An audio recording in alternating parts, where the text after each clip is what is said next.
का प्रमुख काम है वो है लोगों को सूचनाएं देना। मीडिया ओपिनियन मेकिंग का भी काम करता है। किस तरीके से एजेंडा सेटिंग का इम्पैक्ट जो है स्थितियों में आता है, और ऐसा लगता है कि जैसे यही आज का सबसे महत्वपूर्ण मुद्दा है कि मौत कैसे हुई, वो सुसाइड था या हत्या की गई।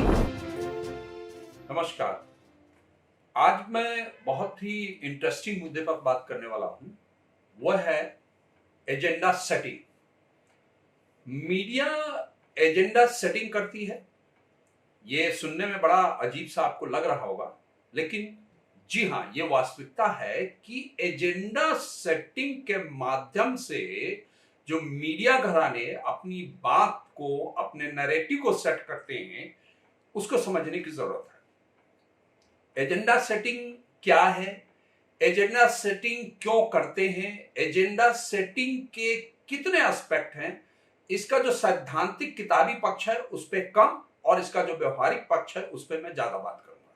इसके अलावा सोशल मीडिया, जो मीडिया का बहुत ज्यादा विस्तार हो चुका है, वो सोशल मीडिया हो, प्रिंट मीडिया हो, इलेक्ट्रॉनिक मीडिया हो, वो किस तरीके से मुद्दों को सेट करते हैं, किस तरीके से ओपिनियन बनाते हैं, और इस जो एजेंडा सेटिंग है उसके क्या फायदे हैं, उसके क्या नुकसान है, ये विभिन्न पहलू हैं जिन पर मैं आज आपसे बात करने वाला हूं।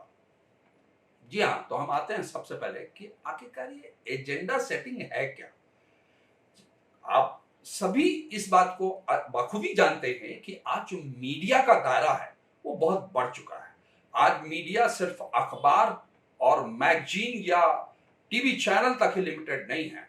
इंटरनेट मीडिया के आने के बाद स्थितियां पूरी तरीके से बदल चुकी हैं, और इंटरनेट मीडिया के माध्यम से जो सबसे बड़ा जो सेगमेंट आया है वो है सोशल मीडिया।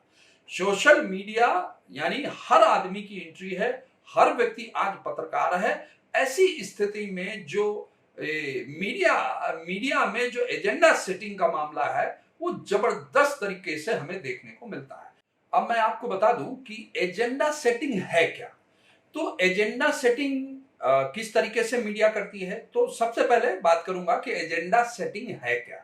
देखिए, जो मीडिया है वो ये बताता है कि कौन सा मुद्दा महत्वपूर्ण है और कौन सा मुद्दा कम महत्वपूर्ण है, और किस आधार पर बताता है। उसकी अपनी कुछ प्राथमिकताएं हैं, अपने उसके कुछ नियतार्थ हैं, जिनके आधार पर यह तय करता है अपनी खबरों के माध्यम से, डिबेट के माध्यम से और लेख के माध्यम से या कैंपेन के माध्यम से तय करता है कि कौन से मुद्दे महत्वपूर्ण हैं समाज के लिए, सोसाइटी के लिए, नागरिकों के लिए। तो यह है एजेंडा सेटिंग, यानी किसी मुद्दे पे ओपिनियन बनाना है, किसी मुद्दे पे एक राय देनी है, लोगों की धारणा बदलनी है, माइंडसेट बदलना है। तो मीडिया जो है उसके बारे में एजेंडा सेट करके अपनी बात रखता है। अब एक चीज समझने की जरूरत है कि जो मीडिया का प्रमुख काम है वो है लोगों को सूचनाएं देना, शिक्षित करना, लेकिन मीडिया ओपिनियन मेकिंग का भी काम करता है।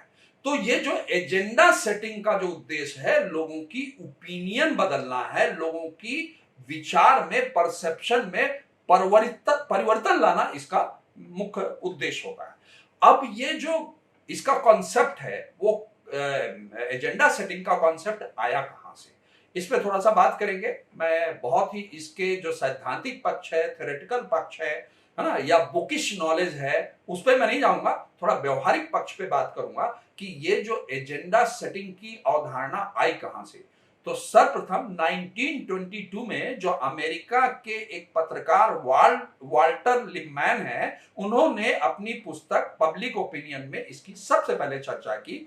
उसके बाद 1944 में लेजर्स फील्ड ने इस अवधारणा को दिया, और उसके बाद 1972 में मैक्सवेल ई मैकॉम एवं डोनाल्ड एल्सो ने जो 1968 में अमेरिका में राष्ट्रपति के चुनाव हुए उसमें इसका अध्ययन किया, और ये सिद्ध किया कि किस तरीके से एजेंडा सेटिंग का इम्पैक्ट जो है स्थितियों में आता है, किस तरीके से परसेप्शन बदलता है, इसका उन्होंने अध्ययन किया। और इसका एक उदाहरण मैं आपको और देना चाहूंगा कि अमेरिका में 1980 में राष्ट्रपति के चुनाव हुए।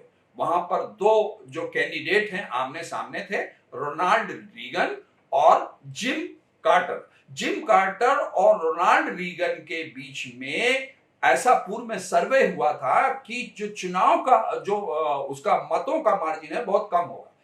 लेकिन एक ऐसी खबर एजेंडा सेटिंग के माध्यम से मीडिया में आती है कि अब जो ईरान में अमेरिका के नागरिकों को बंधक बनाया गया है उनको छुड़ाया जा सकता था, लेकिन ऐसे प्रयास नहीं किए गए। तो इसका इम्पैक्ट पड़ता है और रोनाल्ड रीगन भारी मतों के अंतर से विजयी होते हैं। तो एजेंडा सेटिंग का इम्पैक्ट किस तरीके से आता है, ये इसका उदाहरण है।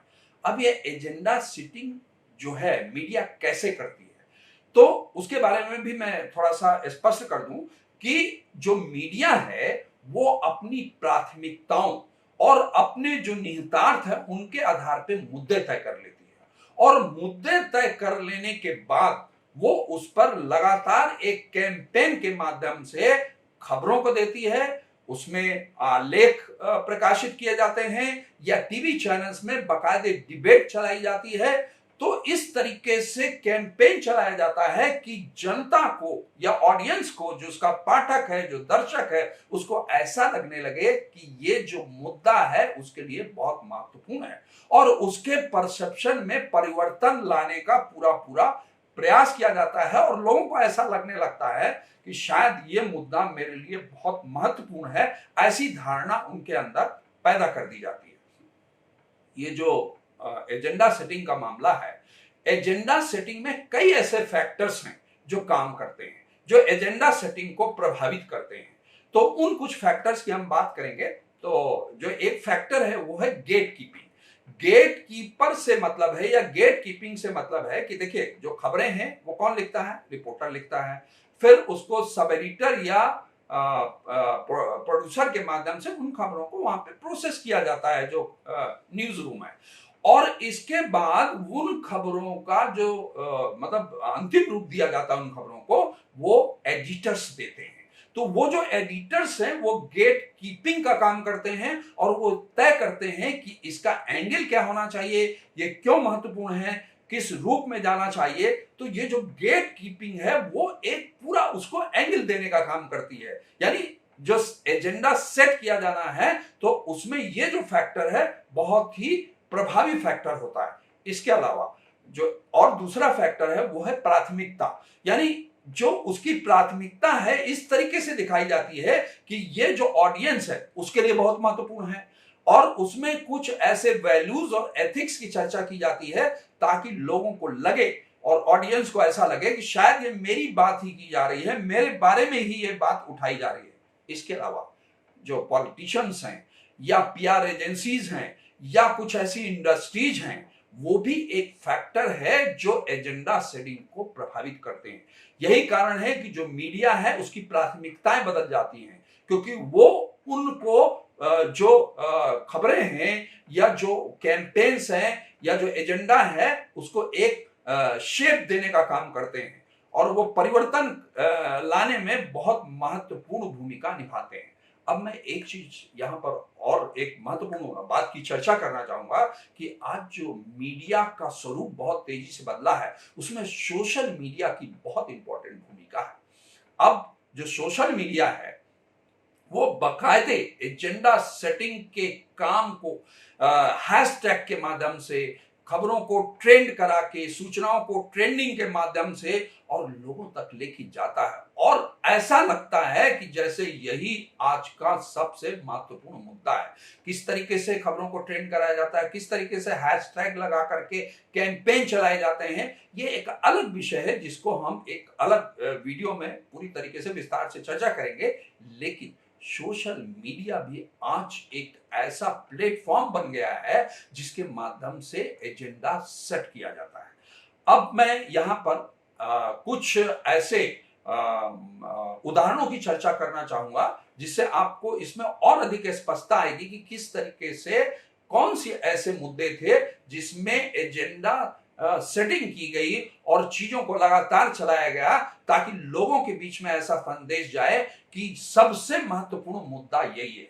आपको बहुत आश्चर्य होगा कि कई बार क्या होता है कि एक ही समय पे कई अलग अलग मुद्दे जो है चल रहे होते हैं मीडिया प्लेटफॉर्म्स पे, और किसी को लगता है कि नहीं ये महत्वपूर्ण मुद्दा है, और किसी को लगता है ये ज्यादा महत्वपूर्ण मुद्दा है।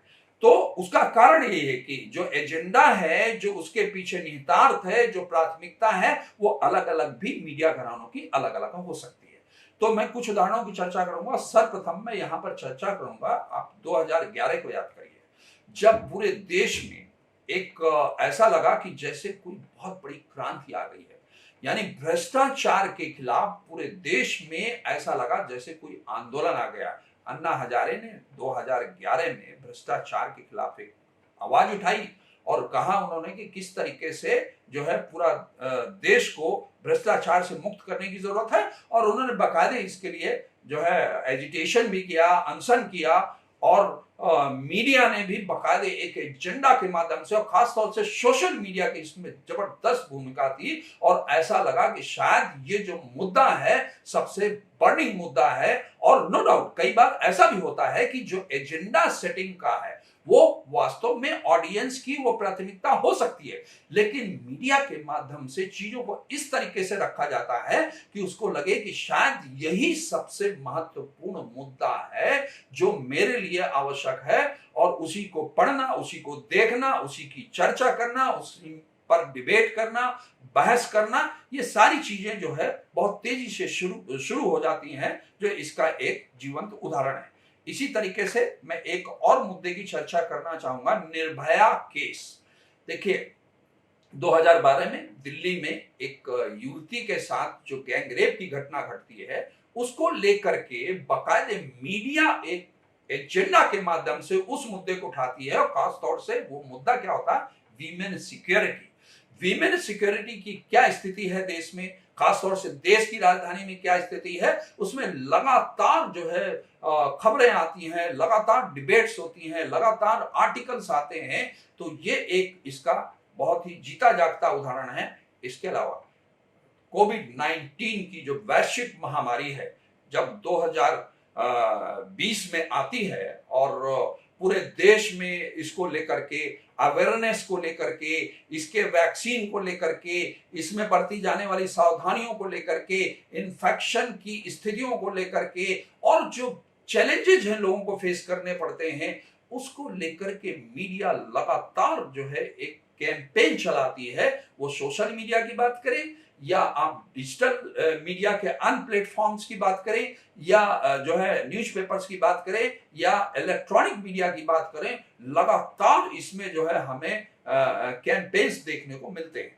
इसके अलावा फार्मर्स प्रोटेस्ट, यानी किसानों का जो आंदोलन है 2020 और 21 में जो होता है, जो खास तौर से जो एग्रीकल्चर को लेकर के सेंट्रल गवर्नमेंट 3 एक्ट्स बनाती है, 3 कानून बनाती है, उन कानून के विरोध में किस तरीके से जो है आंदोलन चलता है किसानों का, और वो आंदोलन जो चलता है उसमें बहुत सारी चीजें चलती हैं कि किस तरह वो आंदोलन के पीछे कौन लोग हैं, कौन से पॉलिटिशियंस हैं, कौन सी कंपनियां हैं, किस तरीके से विदेशी फंडिंग हो रही है। इन विभिन्न मुद्दों को लेकर के बाकायदे जो है मीडिया एजेंडा चलाती है, और लोगों को लगता है कि शायद यही सबसे महत्वपूर्ण मुद्दा है, और यही उसकी, इसी को देखना, इसी पे चर्चा करना उसकी प्राथमिकता है।